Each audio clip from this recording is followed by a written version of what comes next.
Welcome to Policy and Culture, our conversation bridging the gap between music, sports, and politics. In today's society where civic power and political influence continues to shape today's culture, it is never more important to understand the power of our voting bloc. Join us as we navigate the corridors of policy and culture. My name is Dan Lloyd. I'm Andrew Ayodeji. We'll be bringing you our weekly messages from messages to the grassroots as we bridge the gap between policy and culture. And today we have a very special guest, a friend of ours, a leader in the community across Long Island and the region, someone that's been a trailblazer and also has created history in his own right, not only from the Suffolk County Legislature, but also locally. I would say probably one of the most efficient local public elected officials that we've been able to work with in the past few years, has a very unique story. Before he was even an elected official, served his country in the military, and we'll go into that in more in depth with him. But we have someone that was the first African American presiding officer in Suffolk County, now is our current Town of Babylon Councilman, the Honorable DuWayne Gregory. Thank you, guys. It's a pleasure to be here. You guys put the pressure on me now, and but it's great. I must say that I'm really proud to see how you guys have evolved and developed over the years, and to see your work is really masterful. And congratulations to both of you, and good luck with everything. Thank you. Definitely appreciate it. So what we want to do, policy and culture, is really the main foundational goal is to shift political will, primarily building a real strong voting bloc. We want to obviously tell people to vote, but help them, educate them as to why to vote. And we believe in that not only culture, but policy is extremely powerful for proof of progress. Can you talk a little bit about your journey into the political realm? You could even start as early. What was your first interest in politics? Yeah, so I first got interested in politics after college.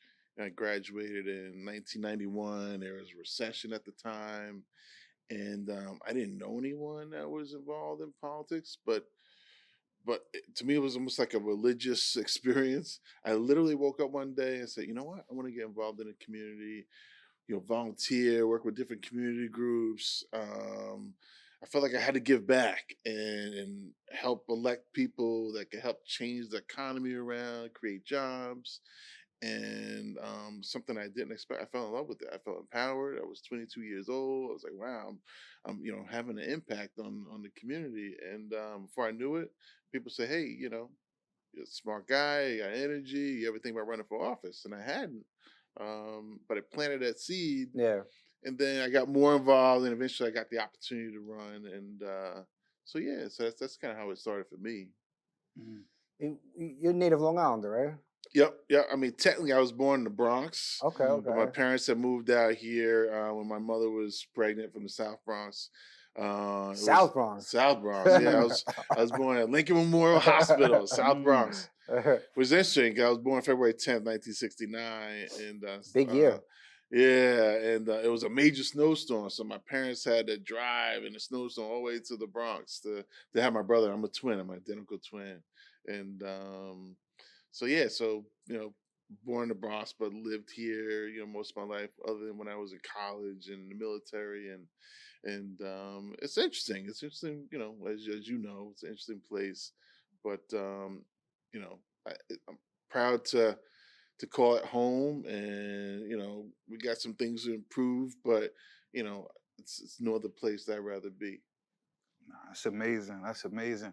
We had the opportunity to work closely with you through the years with Mac Park, with minority millennials and things like that. You supported, everything that we've done.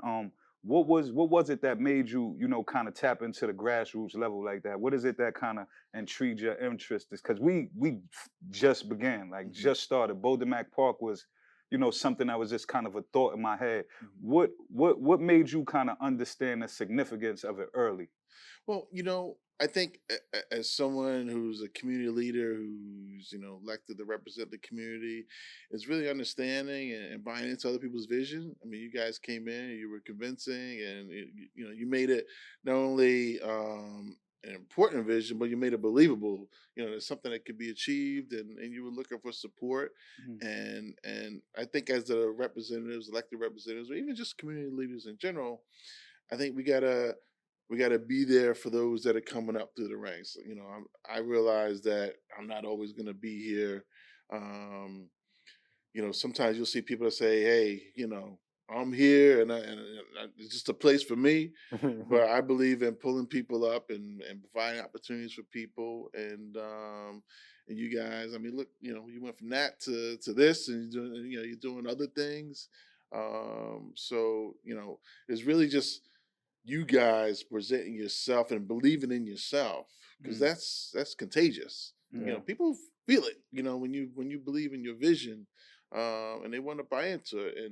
And I do believe that people want to be helpful and supportive. Yeah. You Mhm. know, at least that's the approach I take. I remember real early on, this is like 2017, we had just started Boulder Mac and Minority Millennials, and you were working on like a student loan reduction for housing, for like, it was a Yeah, housing, like when you were presiding officer. yeah, And you asked me to come speak, and I remember thinking, oh man, I was all nervous. That's my first time yeah, ever doing yeah, anything like that. yeah. But you gave me the opportunity, Hmm. to come, and I got over that nervousness and really have been able to understand the moment, Yeah. being able to communicate and Hmm. effectively communicate the mission in that moment, in Right, a right, public press conference. right, And it was an right. honor to stand next to the presiding officer and talk about our organization in like very, very new Hmm. stages. But for our listeners and viewers, can you talk a little bit about the role of the presiding officer and then also the local politics that go on between each side trying to become a presiding officer? Right, right.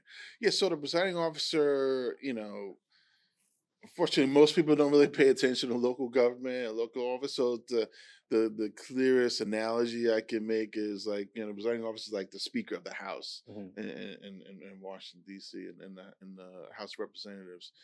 You know, you're elected by your peers. Um, you have a leadership role. You're in charge of making the day-to-day operations of the legislature run. I had a staff of 50 people. I had a budget of $9 million. You know, we allocated money to all the different district offices. And for our internal operations. But in the end, you know, I was just one person who, you know, when it came to voting, I was just one vote. You know, I didn't necessarily have all the carrots and sticks that a House Speaker may have, and you know, kind of keeping people in line. So you really had to rely on relationships. You know, build relationships Mm, and kind of, you know, make a persuasive argument why it's good to do this and why it may be not so good to do that.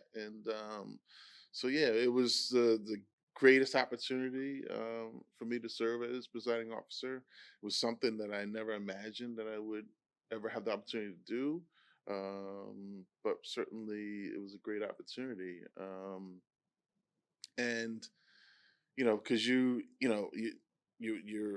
run the legislature, but then you gotta deal with the county executive, yeah. and working with them and or him or her, and you know, massaging that relationship. And the legislature has a long history, proud history of being an independent body. You know, and that's probably the biggest struggle that you see between the executive or the administrative branch and the legislature is, you know, we may even be the same political party, but you know, we don't work for the administration. You know, we may have the same agenda. We have our own internal rules that we got to go by. So you gotta, you know, we like to have, you know, remind our executives, you gotta respect that. You know, we Yeah, have our yeah, internal process. We can work together to get to the result that we all want, but we got a process to go through. And sometimes that's a challenge. It could be a hiccup. yeah. Yeah, yeah. And can you talk a little bit about the district that you serve? It was the 15th district, right? Yep, yep. Yep. Yeah, so the 15th district, which has changed a little bit now with redistricting, but it's pretty much the southwest portion of the town of Balmont. So on the south side, you had Amityville, Copeg, North Amityville, East Farmingdale, going up to Wyandanch, Wheatley Heights, then coming on the the northeast corner of the district, you had North Babylon, parts of West Babylon, and North Lindenhurst. So you got some of the powerhouses. Absolutely. Yeah. So Absolutely. it's a great district. It's, unfortunately, it has some of the most economically distressed communities in all Long Island, but some of the more affluent communities in all the town of Babylon too. So navigating those interests and representing those interests in the legislature, it can be a challenge sometimes, but very rewarding, very fulfilling. There wasn't a day that I wasn't proud to represent the district and didn't get enjoyment from doing that. Yeah.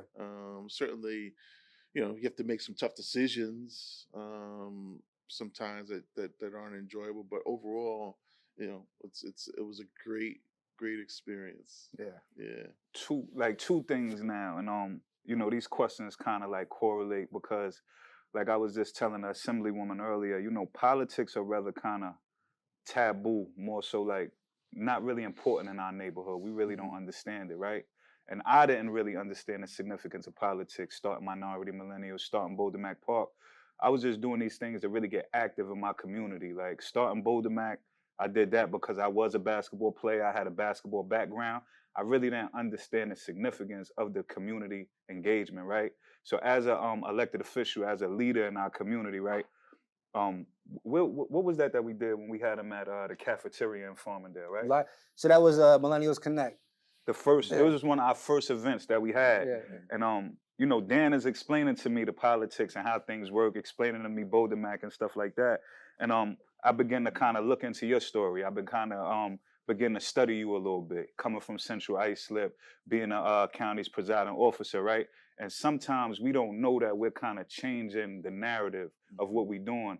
Like I said, I didn't really understand what I was doing when I started Boulder Mac Park, but it was like a influx of kids that was kind of like looking up to me, that was just kind of like eager for the information. And I was kind of eager for that information to kind of like see you, meet you, talk to you, kind of understand like your story to get here. How did we even get here? And like, what is it that you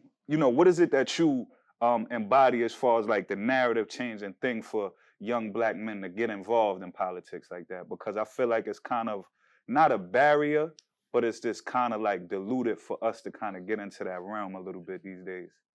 Yeah, I think I'll start off with the premise that, our communities really have to get more involved because in a lot of ways, we have the most at stake, right? We're always looking for resources, whether it's, for community organizations or for infrastructure in our communities. And when you look at, let's say affluent communities or communities that are thriving, that doesn't necessarily happen by accident. It's usually they have an infrastructure of, active chambers and civic organizations that are really putting pressure on their elected officials. As good, as well-intentioned as I may be, there should be community actors say, hey, we need this park in our community. We need resources for this, this important asset in our community to make sure that our elected officials and representatives are being held accountable.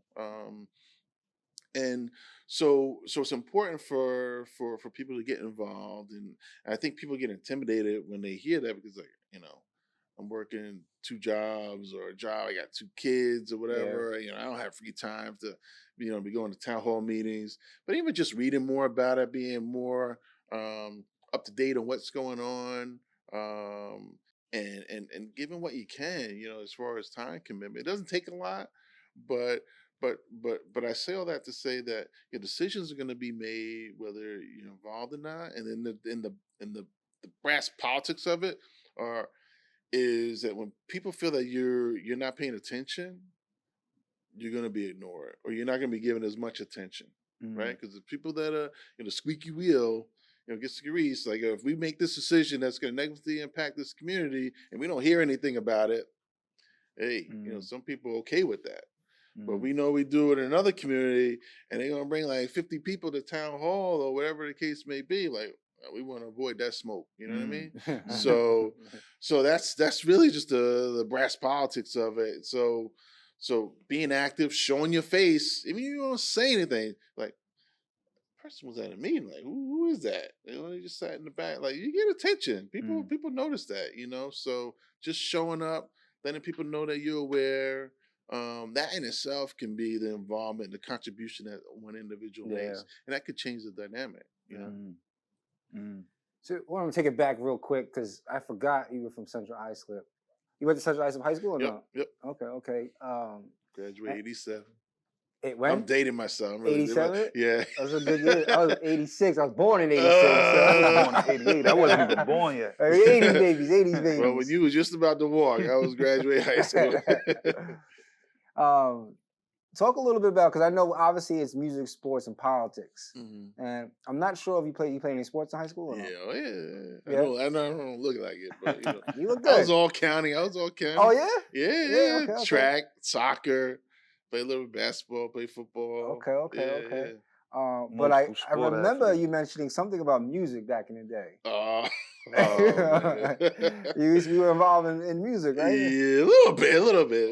We fooled around. You was a rapper, right? Oh, man. I forgot you was a rapper. I forgot you was a rapper, man. I forgot about that. Yeah. Cut. I know where this is going. That neighborhood, though, from CI is like very heavily invested into the hip hop community. We touching on 50 years of hip hop. Yeah. Keith Murray is from that area. Yeah. Keith Murray and I, we were on the same track team. Really? Yeah. I thought you were faster than him? Keith, he ran a different event. Keith, funny dude, man. I thought he was gonna be a comedian before he was a rapper. Because in the locker room, he was always like cracking jokes. Like, this little dude, man, he's always cracking jokes. And then I went away to college, and I was in Texas in the Army. I was probably in college, and someone said, "Yo, Keith got, he's with Legion of Doom. He's got his albums." I'm like, Keith, like little Keith, like like he blew up. I'm like, oh really? Wow, Keith, I've known him for a long time. Yeah, that community over there is kind of like, it got a lot of hip hop legends. EPMD is from over in Brentwood, so it was a lot of synergy over there. What you feel like that impact with Keith being from there had on that neighborhood? Because I still, being from Amityville, I still see the lingerings of like De La Soul a little bit. Passing through Wine Dance, I still see the remembrance of Rakim. So what did that kind of do to you being in that area? Well, I knew I didn't have any chance in the music world. How quick did that last? How long did that last? Your rap career? I did a couple of house parties, with some buddies and stuff. Were you performing or DJing? I was, little Grandmaster MC. Nah, I was spitting words, but I don't know if they made sense or not. But I was like, yeah, this is not for me. But I think, hip hop, for the community, it gave a lot of kids that felt like an avenue out of the community, that avenue, even though whether it was realistic or not, there was, a generation of people born like, I could be the next person who gets the record deal. So that was interesting in itself. But just to see people, to see like B Love was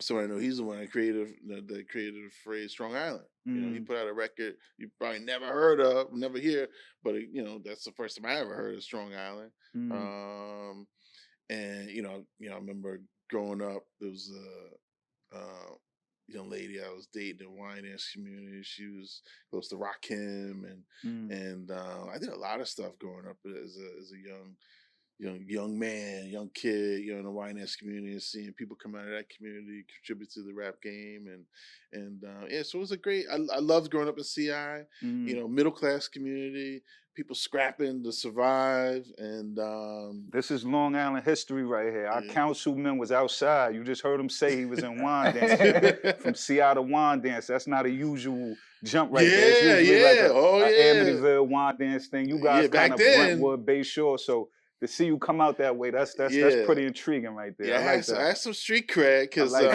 that. Because sometimes, I remember I was at a party once and some dudes looking at me sideways like, "You from CI?" Like, and it was like, "No, that's a twin, blah blah blah." Like, leave him alone. Like, all right, So people knew me, and so I had a lot of respect. For the people of Wine Dance, and obviously my communities. Do we centralized. do we are we owning the word Strong Island or are we not owning it? Is that something we run with? As of lately, no, but I Yeah, not think so in much his so. era they was really running with it Running with because that? Alright. it was a lot of hitters at that time. You got to understand that that area had EPMD, Keith Murray. We had De La, Rakim had, I mean, Wyandanch had Rakim. Nassau County had EPMD, Flavor Flav, Chuck D. You got Prince Paul was from Amityville. It was a lot of Freddie Fox from Wyandanch. It So was a lot of behind the so scenes so heavy hitters. this Biz is something that I'm Markie. curious Biz about. Like, Markie, Quorum. Yeah, if it's 50 years of hip hop, right? Policy and culture. yeah. When you look at the names you just mentioned, is it a valid argument that Long Island might have more legends than the Bronx or Brooklyn? I don't want to say that because Yeah. it's a lot. You gotta Rakim, Rakim is De La Soul alone. definitely, but you gotta look at it like you got KRS-One. Yeah. I'm That's like taking Rakim. you taking Rakim over K. That's an Yes. argument that's gonna go down. I'm Who you a taking, go. Rakim or KRS-One? Oof. I say I give a lot of credit to Rakim, but I say Karis. Really? You gotta Yeah, that Criminal Minded Okay, was okay. different, man. That was like Yeah, really yeah. that had the whole that had like West Coast, East Coast, down. Everybody was bopping to that. Like I don't think it was nobody from New York that kind of did that in a long time. I don't think Jay-Z connects with the coast like that. So KRS and his whole movement of kind of like black empowerment and what was going on in our community, I think the messaging is kind of what put him in the forefront. He was actually speaking about uplifting the community. Yeah. He was actually speaking about really what was going on, and some of them things are still relevant today that he speak about. No knock against Ra, because I love Ra. That's the God from from Long Island. He kind of paved the way, but that's a tough one, Dan. That's a tough one. Because it's just, you have to look at, we have a lot of conversations, again, about music and sports. We got Dr. J. We have so many legendary people, and I feel like you talk about New York City or you talk about LA or Florida, you almost can say Long Island could stand on its own. Yeah, I agree. With some of our figures. So in every arena. Yeah, Long Island's a special place, and in some respects, we don't get a lot of the credit that we deserve, but there's a lot of talent that's come out. I graduated from CI, as we talked about. Roy Barker, a guy graduated high school. He played for the New York Giants and the Vikings. And there's some Randy Beverly. Went on to play college ball. Played pro. Just pro athletes. Amityville, Sheldon Jones. So we got and now you got the Tobias Harris and some other basketball players and Danny Green. Shout out Danny Green. Shout out to Tobias too. Yeah. So we've got over the years we've had some really good talent come out from our our communities, and it's great. Shifting back a little bit into more of the political process, you were the presiding officer of Suffolk County Legislature, but recently you came back even more local, so you can almost think about like real hyper local politics. Can you talk a bit about your role as Town of Babylon councilman?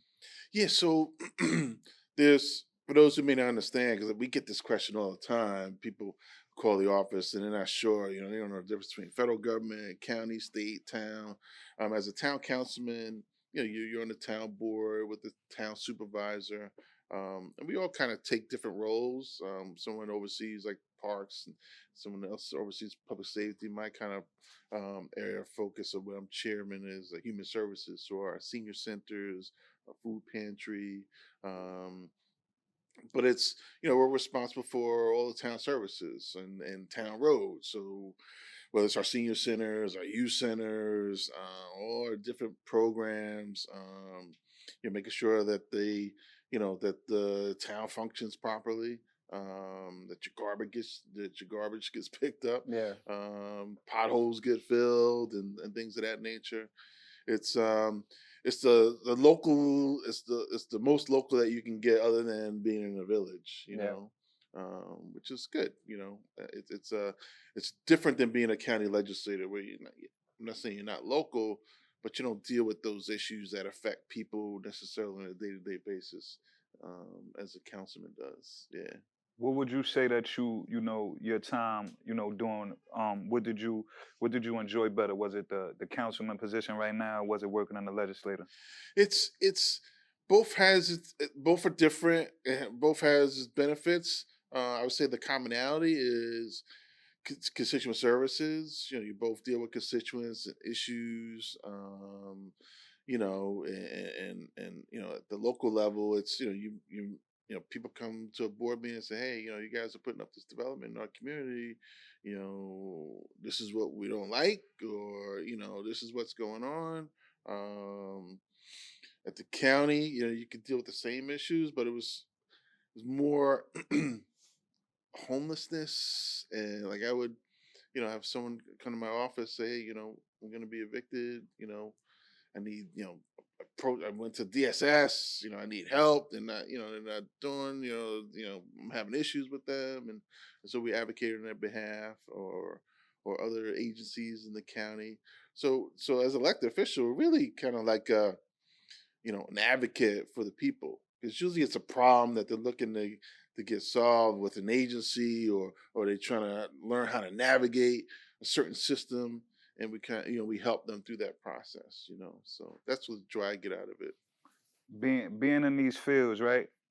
The nuances that we face. I'm facing some of those nuances right now in my travels, and I'm not even involved in politics. Mhm. People see me in a picture with like Rich Schaefer.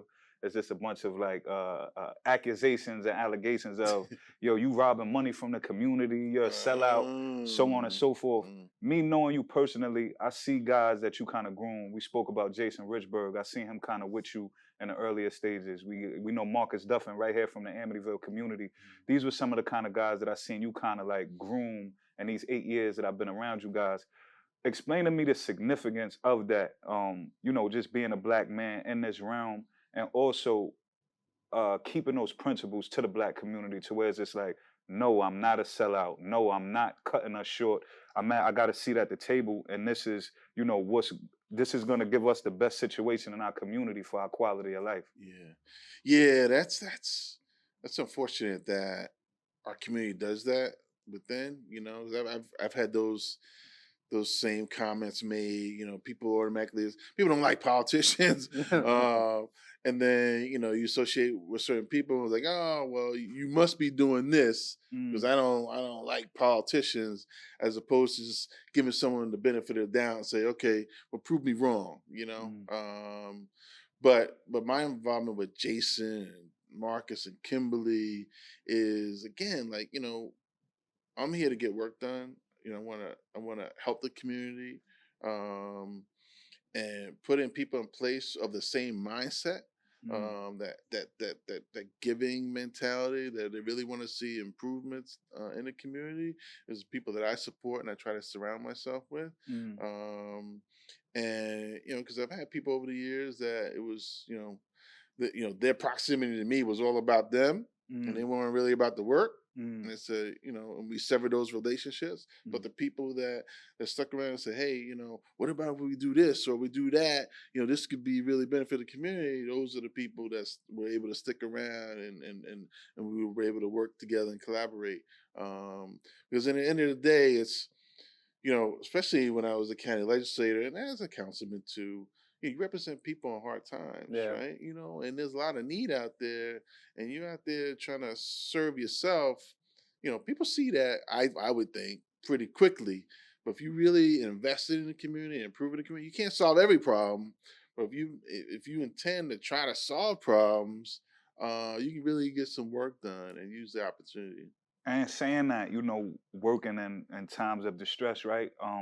We seen you work. So I've seen you in wins and I've seen you in defeat.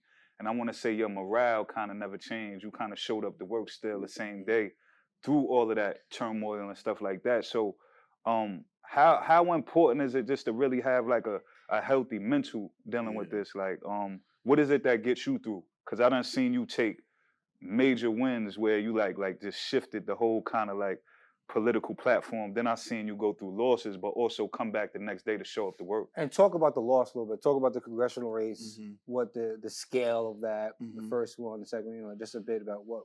Yeah. So it's really about staying focused on why you're there. You know, if I make it about me, you know, it's you know, I feel then you're losing. But if you feel, and I do feel that I have a purpose and that, you know, I can really benefit the community, that I have benefited the community, and I'm still able to do that, you know, I'm good with that. You know, and growing up in, you know, as we spoke about earlier, you know, I play sports. I can be as competitive as anyone else. I don't like to lose like anyone else, but you know, when I ran for Congress, I mean, I learned a lot of lessons that I didn't even know that I was going to learn. I didn't, you know, to some respect, I didn't even know what I was getting involved in, Mm. because it's just that's really, you know, that's a monumental task. You know, when you know, the money that's involved, the amount of time that's the commitment Yeah. to raise money. I spent, you know, 8, 9, 10 hours a day sometimes just on the phone asking Mm. people for money. Mm. Did that for a year and a half. I stopped counting. I made over 55,000 fundraising calls. Wow. You know, that's, you know, Monday through Fridays, sometimes weekends too, Saturdays. But like, you know, just asking people I don't know, you know, people I do know, hey, you know, you donate to the campaign. But that's how their model is structured. Yeah. And then you got to see how corrupted I was about to ask the you system is in that. Washington. Yeah. Because yeah, I remember going to this conference that they had for candidates, and it was this woman who'd been elected for 10 years.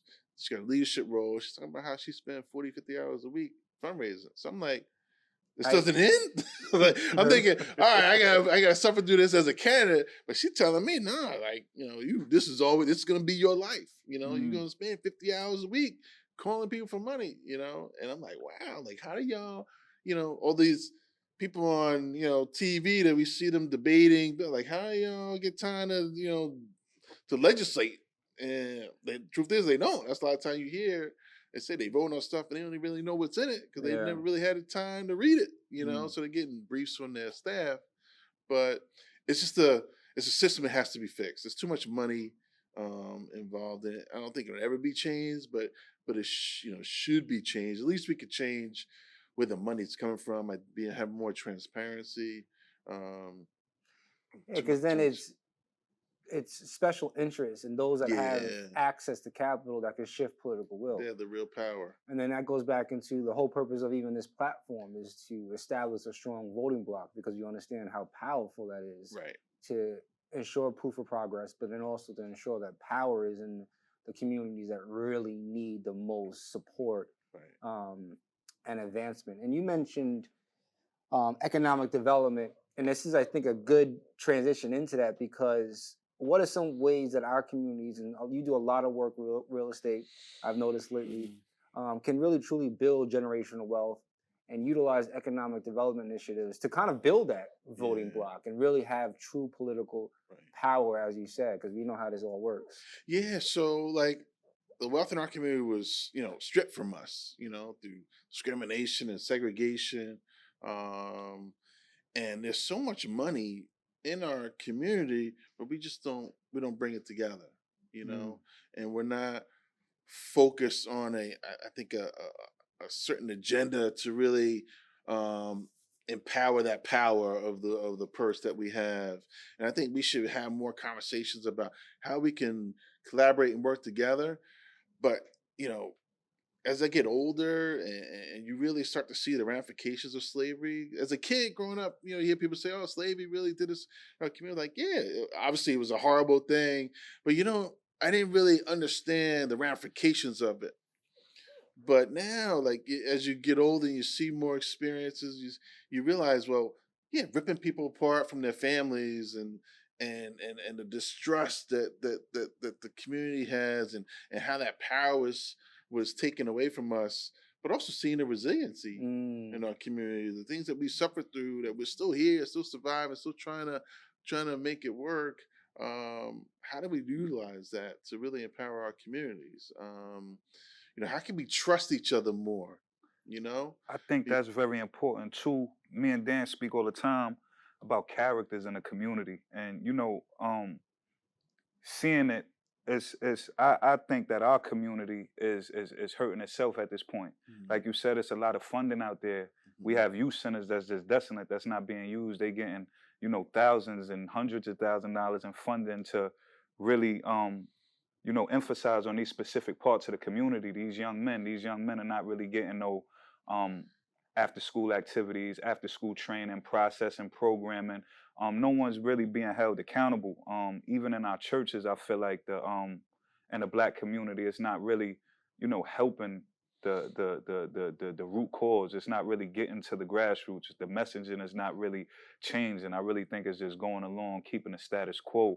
Um, these characters that we refer to sometime in the community, we feel like they kind of monetize off of our pain. They speak about the things that are going on in the hoods. They speak about the struggling students, and they don't really address the prisoner pipeline thing going on into the school. So the bigger scheme, we just is keeping the system going, the systematic oppression, kids leaving school, going to jail, communities still being slummed out, churches being filled, pastors driving around in Mercedes and drop top BMWs, and we're still stagnated. We can't even get the youth center opened up for our kids in the community. We can't even, get people out to a school board meeting.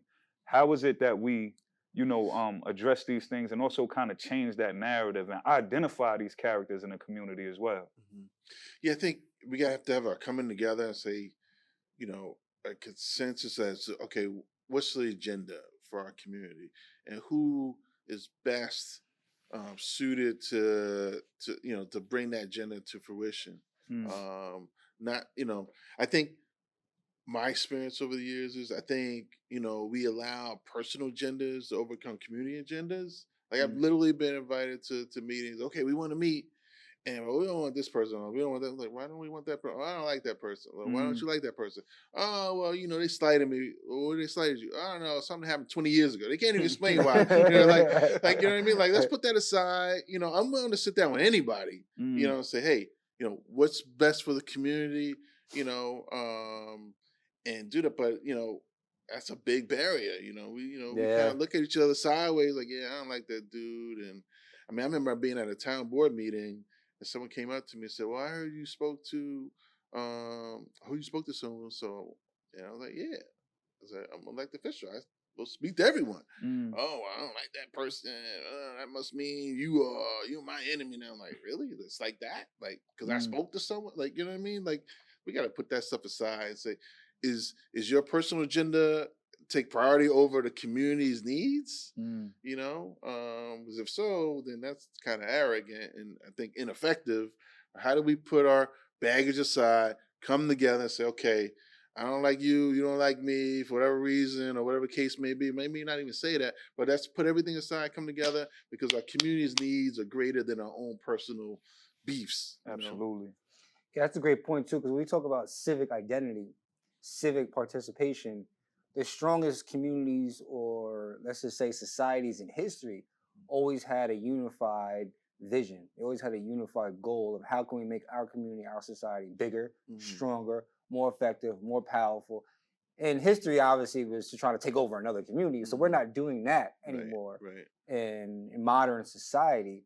But for our communities that are still decades behind, it would really benefit us to come together, like you said, and have a unified community agenda Right. rather than a personal agenda. And I think what Drew's referring to, which really does frustrate me both personally and professionally, is the characters have really understood how to monetize off the pain, but not communicate the pain for progress. Like we're still seeing a lot of the same issues. A lot of youth centers are completely empty. Mhm. That we should have hundreds of kids going in there, and it's just a cycle of ineffectiveness. And that's one of the things we really want this show, this conversation to drive. Not necessarily to pinpoint an individual, Mhm.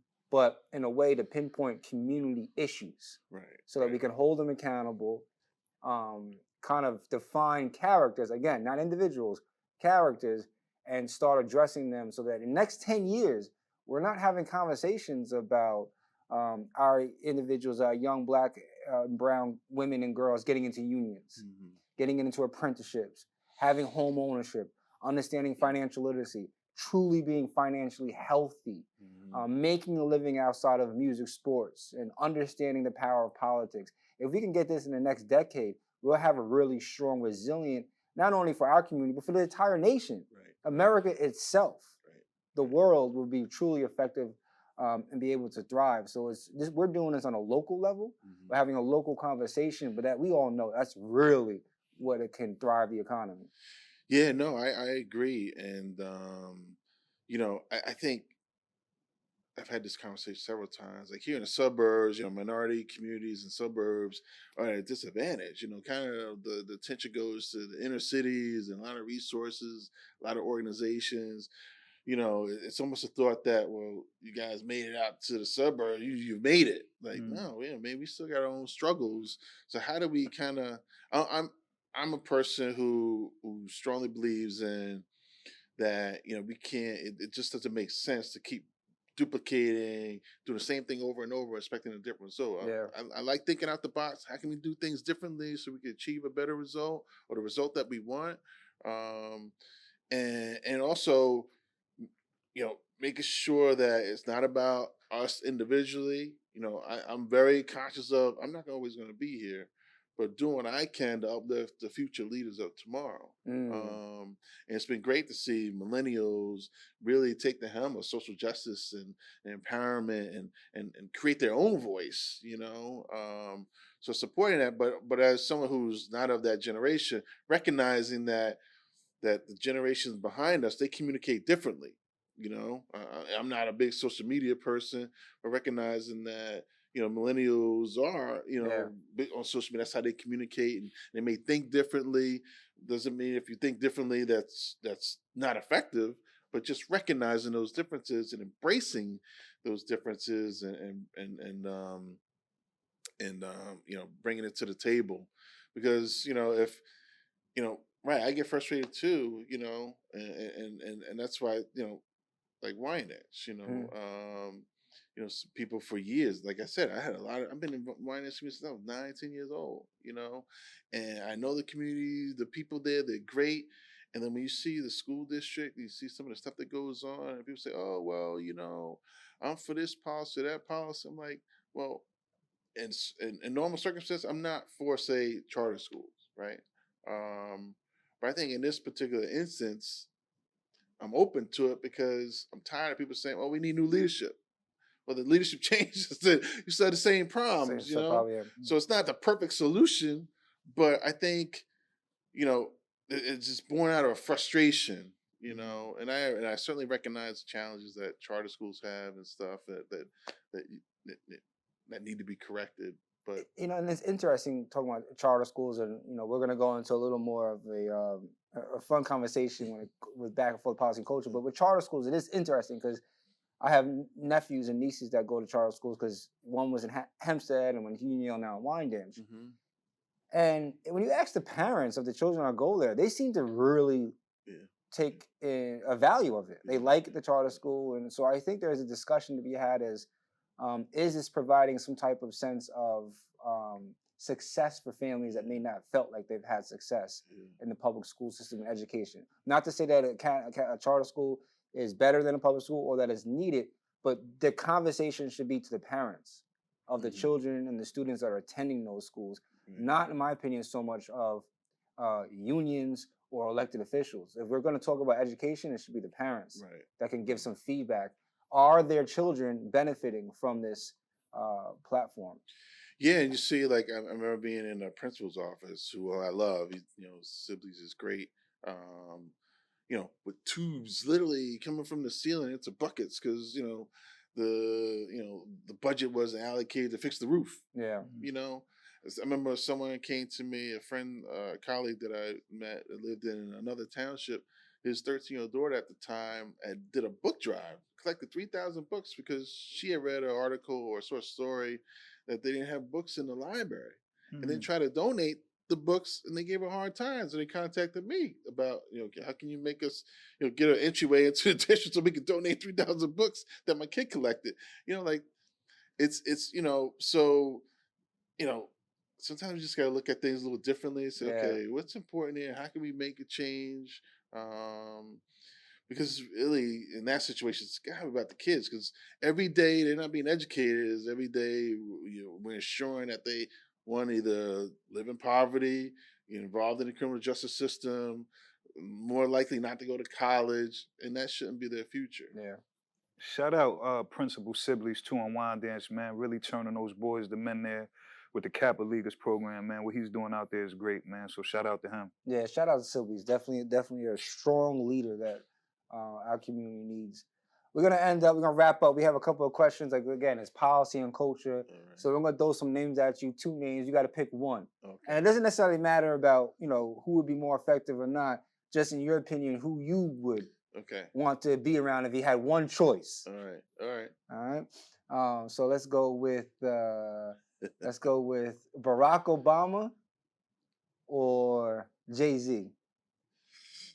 In what context? Just you gotta have a meeting with them, a dinner with them, you're meeting with them. Well, it's only one, and once in a lifetime opportunity. You're not getting it again. oh man, I'll say Barack Obama. Really? Yeah. Okay. He's just, obviously the first African American president.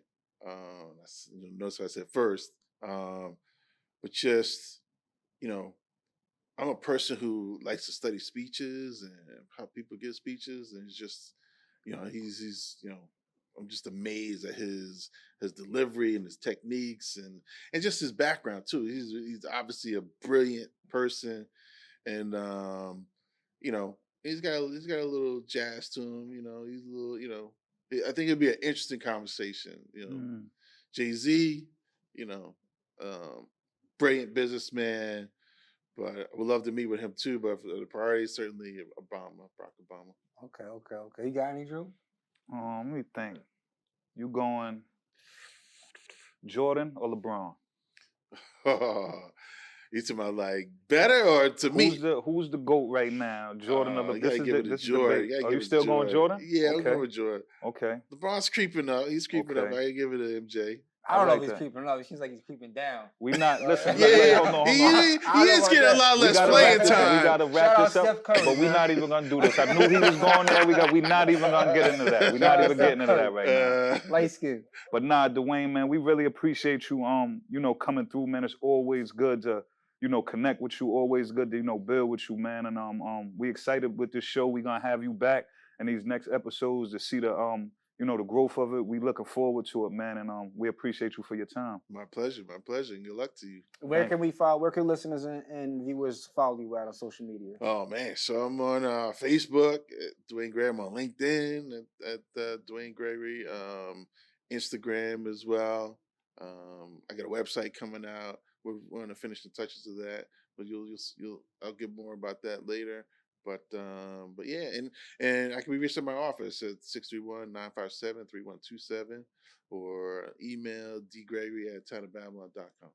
Excellent. Remember to follow us on social media at Policy and Culture. Our website is policyandculture.com.